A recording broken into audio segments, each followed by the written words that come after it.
right, so we are in full swing here of the 2025 NBA offseason. We've seen a lot of notable names get traded, like Kevin Durant, Desmond Bane, and Michael Porter Jr., just to name a few. So who's next? I want to give you guys, for this episode of the Just Ballin' Podcast, 10 names I think we should keep an eye on that could definitely still get traded this offseason. And the first one I want to talk about is Demar Derozan. Now, I'm recording this with a lot of rumors going on that the Sacramento Kings are heavily interested in Jonathan Kuminga. Now, it was reported as well, if they didn't complete the Dario Saric Jonas Valanciunas trade, which is in limbo because Valanciunas could go back to Europe, but it still feels like the trade is going to go through regardless. They were going to have to trade away Malik Monk to bring in Dennis Schroeder. Now, there's still a chance Malik Monk gets traded. I feel like this could be at the forefront of a Jonathan Kuminga trade, but I'm keeping my eyes on DeMar DeRozan because I think if they do get Jonathan Kuminga, I think there's a good chance, or maybe even a better chance, that they do end up trading DeMar just because, one, their stylistic fits, it's just not there with their lack of three-point shooting, their willingness to move off ball on the three-point line. And I feel like it's just going to be too crowded there in Sacramento. We know they needed a point guard. They went out, they got Dennis Schroeder. They've still been linked to Russell Westbrook, which just reminds me a ton of Rajon Rondo when he was at the end of his career with the Kings. But I feel like DeMar DeRozan, who has 2 years left on his deal, would fit on some teams that at least need that scoring upgrade throughout the course of next year's season. So DeMar's got $24.5 million on the books for the 2026 season, and then $25.7 million on the books for 2027. That is far from a scary contract, in the year 2026, right? Like, Michael Porter Jr. was booked as an arbitrage at $38 million, $40 million. DeMar DeRozan is not the best defender in the world, but he's not a complete liability on that end of the floor.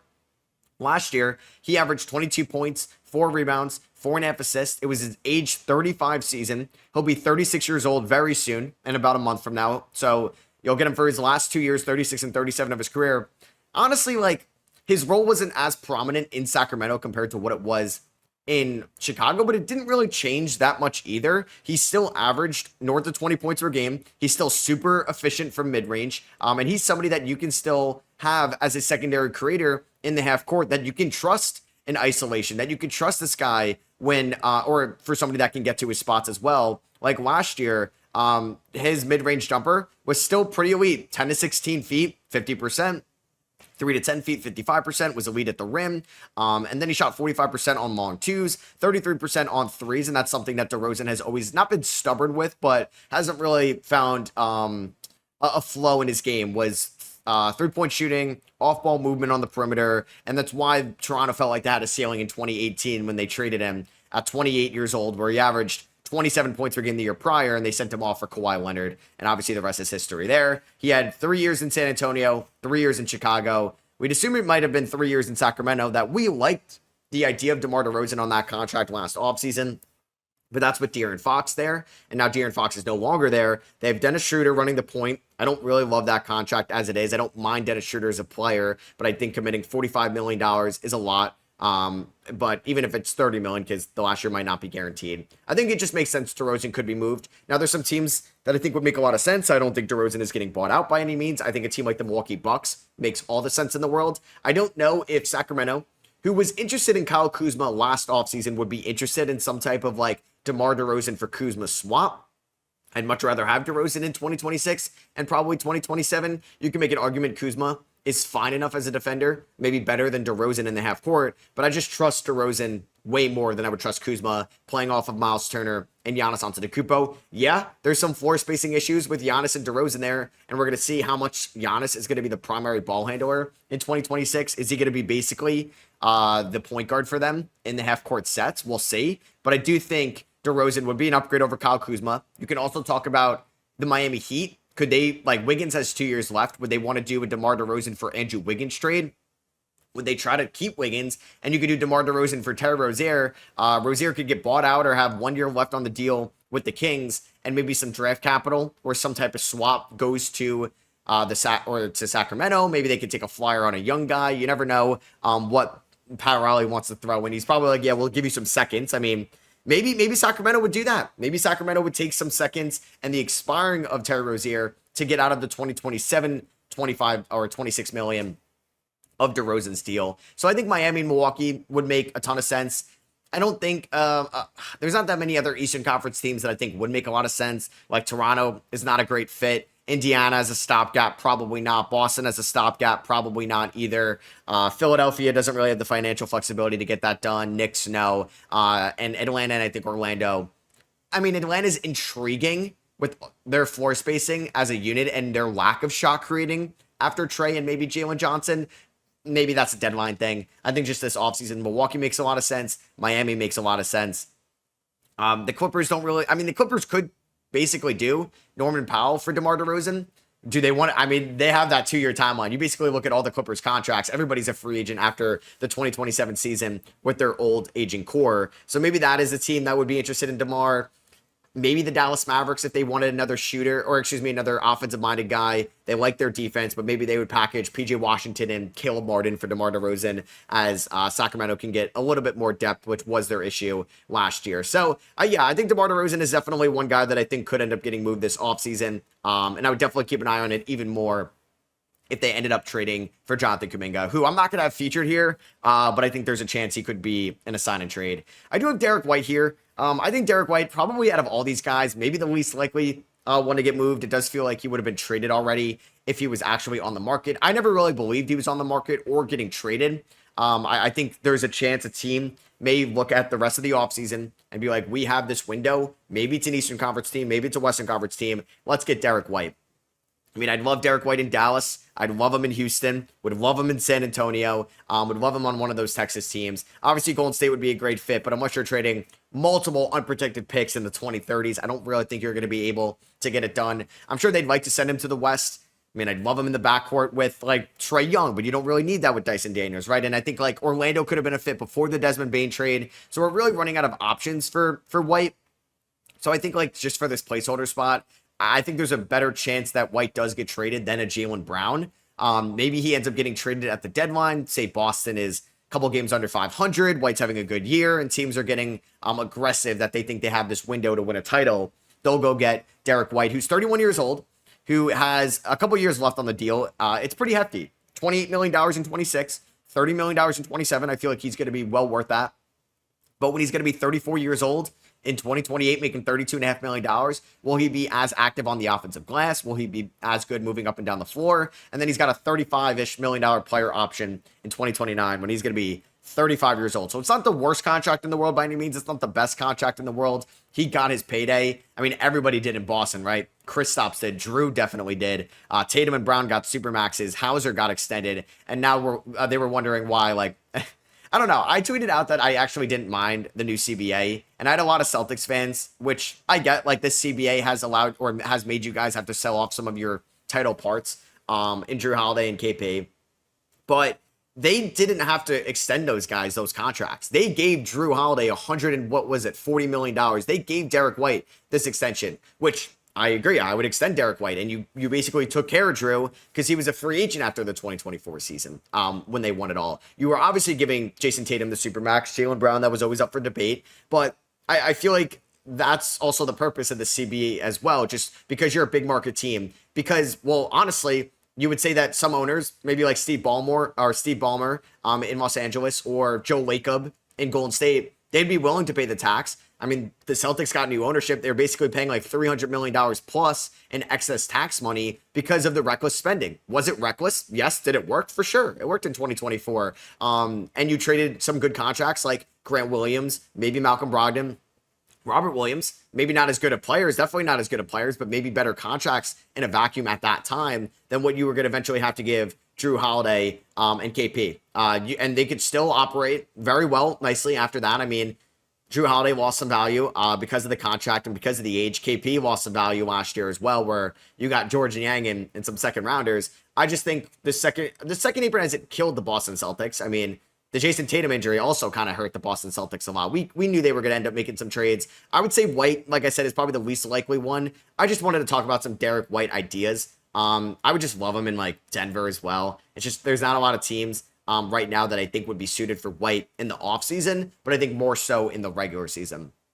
Next up, it's like a pretty simple one, Jonathan Isaac. So Jonathan Isaac has a very intriguing contract where he doesn't have that much money guaranteed over the next few years after this deal. it decreases over time. So his contract, it doesn't look great on paper. It's $15 million next year, $14.5 million in 2027, but that's partially guaranteed. And then 14.5 in 2028 and $15 million in 2029 are all basically non-guaranteed money. So you're basically taking an upside swing on a very versatile defender at 27 years old, who's 6'10", massive wingspan, suffered gruesome injuries in the bubble, and didn't play for basically almost 3 years. 2024, he looked a little bit more comfortable out there.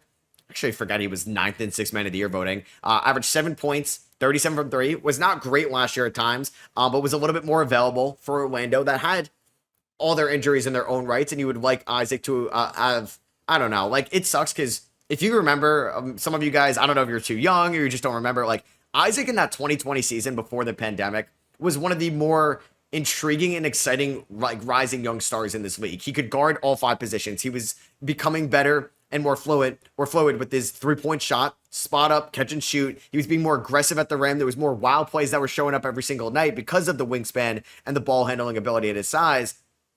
And then basically was like Jabari Parker-esque, Markelle Fultz-esque. It's just like injury after injury piled up. Maybe even Lonzo Ball-esque, you could say, right? And really kind of just ruined all the momentum. Maybe there's something still there. I think there's low risk in it. And we're looking at a team like Orlando that declined the team option on Mo Wagner. They brought him back on a 1-year deal, saved some money there. Paolo Banchero is about to get a rookie max, or at least we think, because what also is going on behind the scenes, the NBA salary cap is only going to go up, I think, 8% or 7%. Not next year, it's going up the full 10%, but in 2027, and that's scaring a lot of teams because everybody expected it to go up 10% with the new TV deal, and maybe that changes, and maybe we're fine there, but teams are going to get very expensive, and Keith Smith, who works at Spot Track, kind of put out a tweet saying, teams are a little hesitant of these restricted free agent deals like Josh Giddey, and Quentin Grimes, or their 2022 extensions, because we've only seen one, and that was Jabari Smith Jr., so I still assume Paolo's going to get the rookie max extension, but this team is going to get very expensive over the second apron, deep into the luxury tax. We'll see if the Orlando Magic ownership wants to pay that. So I think they may look to cut out money next year. And Jonathan Isaac is essentially a 1-year deal. It's a 1.5-year deal. I think they can easily find a suitor for him because teams will value the defense for sure. And then, yeah, I have Coby White. I feel like I've talked about Coby White trade ideas so much now. Now, I don't know if you need an extension done with him to help out his value, because what is Coby White going to get paid on the open market? He signed that like 3-year deal worth $36 million a couple off seasons ago, and I was just like, that's a lot of money, and I was dead wrong. I wasn't saying it's the worst contract in the world. I was just like, the 2023 season was so disappointing for Coby White, where I believe he averaged like career lows across the board, 9.7 points career low in shots per game, career low in minutes, up to that point. And he broke out in 2024. Like, that was a very great, like, that's a good move by Arturas Karnisovas that might get credit, might not, by Bulls fans. He's 25 years old.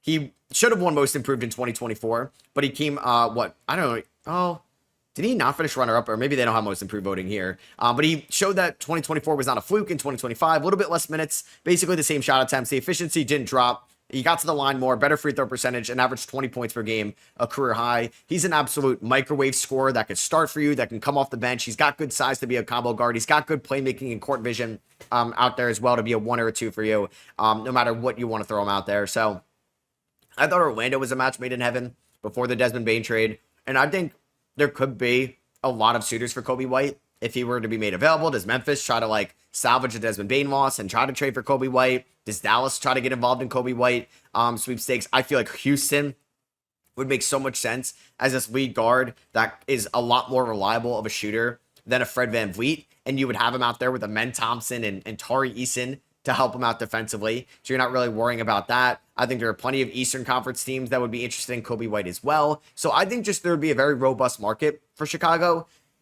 I guess it really depends on what the extension number is going to look like. Because, yeah, Coby White for $12 million is very intriguing to have on your roster. But Coby White for $38 million maybe isn't as intriguing. Could he get like similar to the Cam Johnson extension that Brooklyn gave him in the 23 offseason, where it was a little bit over $100 million for 4 years? Can we get Coby White around like a $30 million annual average? I mean, guards can get paid more than bigs, but like Miles Turner just got around like 20, what was it, like 27 million a year, something like that by the Milwaukee Bucks.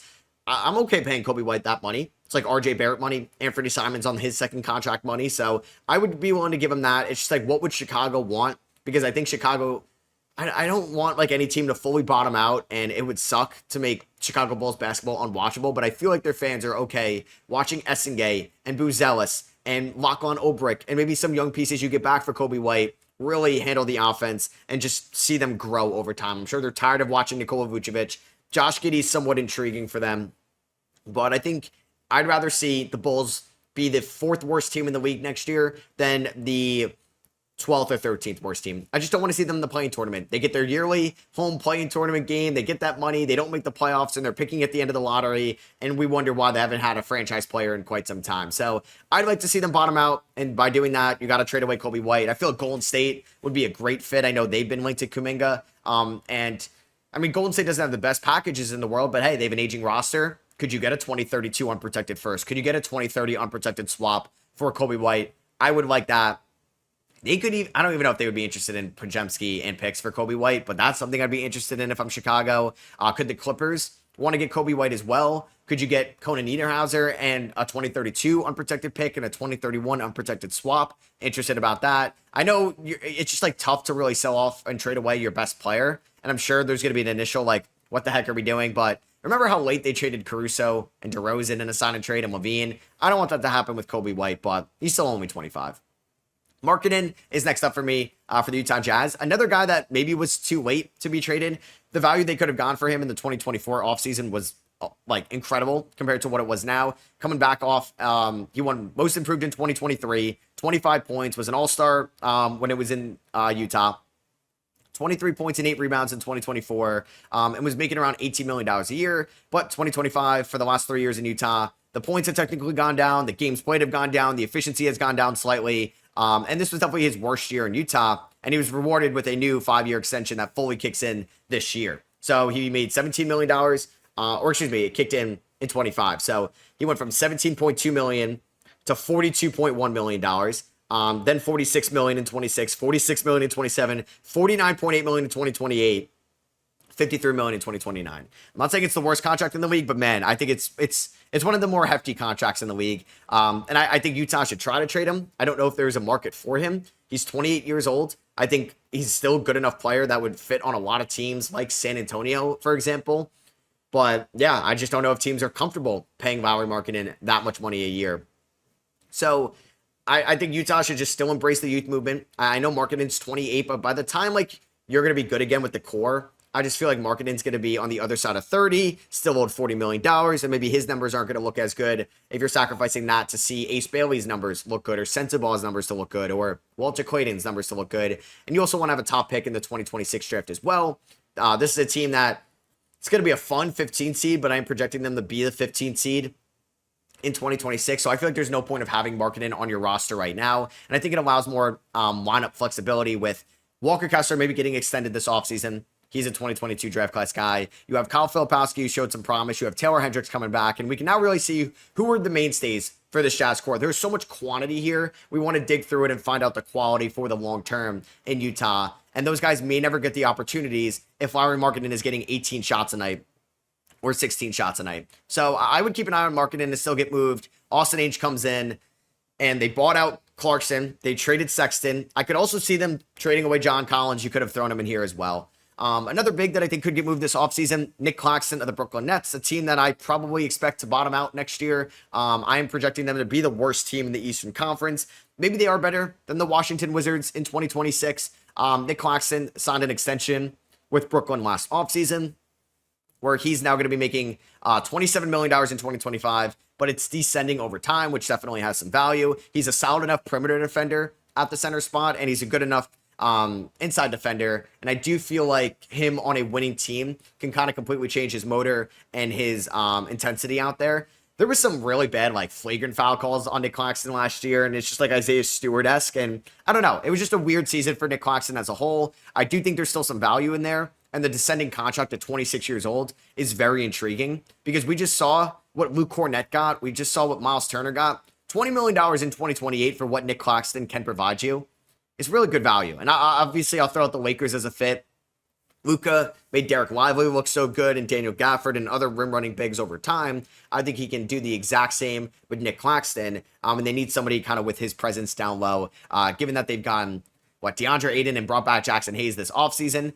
Teams will need big man help. The Bucks could have been a team before Miles Turner. The Pacers could be a team as well, but we know that their ownership does not love to spend money, so I don't think that's going to happen. I mean, not Chicago right now, but maybe Chicago one day. They need a center kind of going forward. Memphis maybe would be interested in Nick Claxton if they don't think Zach Edey is like the long-term starting answer. I thought the New Orleans Pelicans would have been interesting in the past, but probably not anymore. Could Golden State want him instead, even though he's not really much of a floor spacer? They've been linked a ton to Al Horford. So I kind of like Nick Claxton as an option to still get traded this offseason, although this can also be like somebody that ends up getting traded next year at the deadline. Next up, we have RJ Barrett. I feel like the Toronto Raptors are going to make a trade or something at one point. They have a very weirdly constructed roster, although I think there's a ton of talent on it right now. They fired Masai Ujiri, or him and the MLSC ownership group parted ways. So now Bobby Webster right now is running the show over there up north. And RJ Barrett has been a solid offensive player since joining the Raptors. Now he's not a great defender. He's an okay, enough passer and facilitator. You would like for the efficiency to be a little bit better given the volume he's had. He took 17 shots a night last year. I don't think he's getting that many this upcoming year as well. He's been he's been a shooter for his career, and he's had maybe 1 year last year, and I guess the 2024 season when you combine it with the Knicks, and a really good Raptor stint as somebody with above average efficiency, because he's always been kind of a guy with high volume and not really good true shooting plus numbers. So we'll see. He's not been a good free throw shooter pretty much in his career, and that hurts it a lot because he gets to the line a decent amount. I feel like there would be some value for RJ Barrett out there. 25 years old, third overall pick by the Knicks back in 2019. It does feel like forever he's played with the Knicks, or it's been a while since I remember him as in a Knicks jersey, but it was middle of the 24 season. It's funny how that works, right? Luka Doncic playing on the Mavericks feels like forever ago, but it was just back in February. So yeah, RJ Barrett also making a little bit of money, $25.7 million in 2025, and it ascends to 2027 will hit $29.6 million. So about 3 years, $75-ish million remaining on the deal. It's a decent amount of money. Can't deny that. But could there be some fits for RJ Barrett on a different team? I don't know. Yeah, does Utah want to get picks out of him? That might be tough. Would a team like Sacramento look for some scoring? Would a team trying to think here, I don't think Memphis would really be interested. I don't think there's many Eastern Conference teams like Charlotte probably wouldn't be interested in Barrett right now. Washington, who's interested in Kuminga, I don't think they would be interested in Barrett. Miami could. I could definitely see them interested in RJ Barrett. They could look to use a little bit of offense for sure. If it's not going to cost them a lot at all. Phoenix, I'm sure, would be interested in RJ Barrett. That was talked about in a Kevin Durant deal. And maybe since that didn't happen, maybe they don't love the idea of RJ Barrett. I feel like they extended Pirtle. They extended Brandon Ingram before ever playing for them. You have Barnes under the rookie extension. Quickly's contract right now, I don't know if it's untradeable, but I think you need to see him back on the floor before teams would be okay to take on the $120 million he's owed, the $100 million he's owed over the next 4 years. So I think Barrett makes a little bit more sense to get moved than Emmanuel Quickly this offseason. Third to last guy is Benedict Mathurin of the Indiana Pacers. So a couple factors going into this reasoning. Benedict Mathurin is a restricted free agent at the end of next year. He's from the 2022 draft class.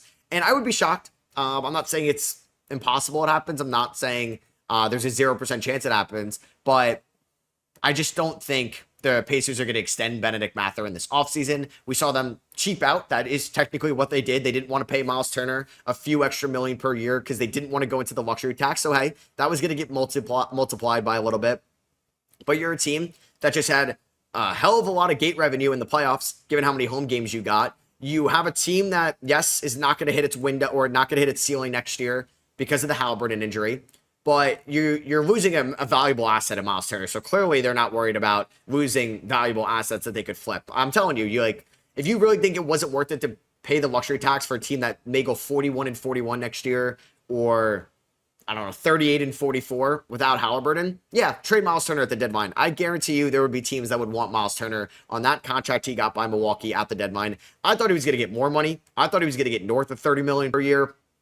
And I know he wasn't great in the finals. I get that. But hey, he was somebody that's been here since 2015. First finals of his career. Had his playoff moments. And I don't know. It's in trade rumors every year. I just don't see it. Like, at least Toronto, their smaller market ownership is willing to go into the luxury tax to keep the asset in Jakob Poeltl that you can hope that you can eventually move.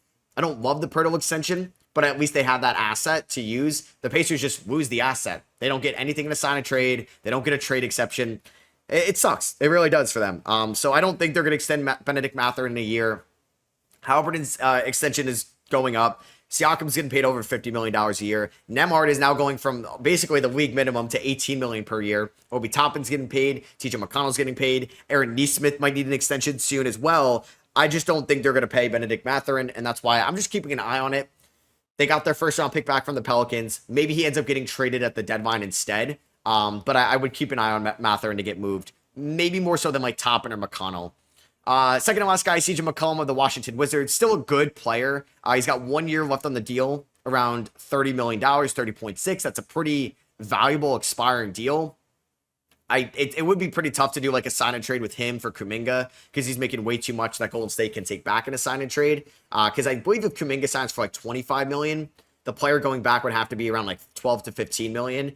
They can't take back the full 25, given their financial restraints and their restrictions right now. McCullum, though, averaged 21 points last year, shot 37% from three on high volume. He wasn't a great free throw shooter.